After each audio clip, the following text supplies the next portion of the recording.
A Prayer for My Daughter by William Butler Yeats.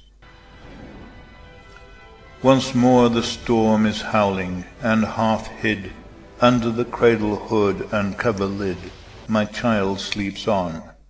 There is no obstacle but Gregory's wood and one bare hill, whereby the haystack and roof-levelling wind, bred on the Atlantic, can be stayed, and for an hour I have walked and prayed, because of the great gloom that is in my mind. I have walked and prayed for this young child an hour, and heard the sea wind scream upon the tower, and under the arches of the bridge, and scream in the elms above the flooded stream, imagining in excited reverie that the future years had come, dancing to a frenzied drum out of the murderous innocence of the sea.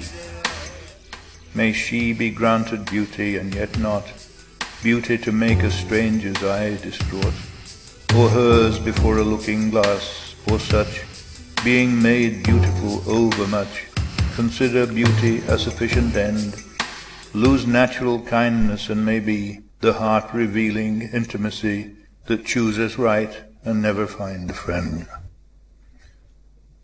Helen, being chosen, found life flat and dull, and later had much trouble from a fool, while that great queen that rose out of the spray, being fatherless, could have her way, yet chose a bandy-legged smith for man.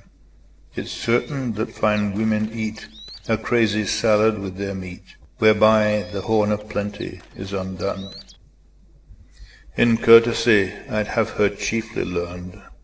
Hearts are not had as gifts, but hearts are earned by those that are not entirely beautiful. Yet many that have played the fool for beauty's very self has charm made wise, and many a poor man that hath roved, loved and thought himself beloved, from a glad kindness cannot take his eyes. May she become a flourishing hidden tree, that all her thoughts may like the linnet be, and have no business but dispensing round their magnanimities of sound, nor but in merriment begin a chase, nor but in merriment a quarrel.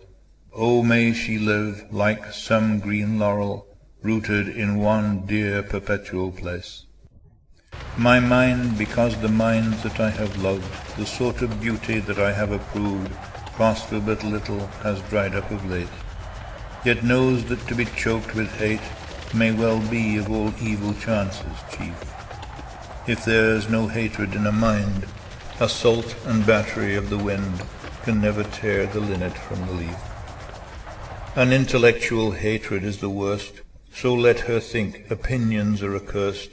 Have I not seen the loveliest woman born out of the mouth of plenty's horn, because of her opinionated mind, barter that horn and every good, by quiet natures understood, for an old bellows full of angry wind? And may her bridegroom bring her to a house where all's accustomed, ceremonious, for arrogance and hatred of the wares peddled in the thoroughfares. How but in custom and in ceremony are innocence and beauty born? Ceremony's a name for the rich horn, and custom for the spreading laurel tree.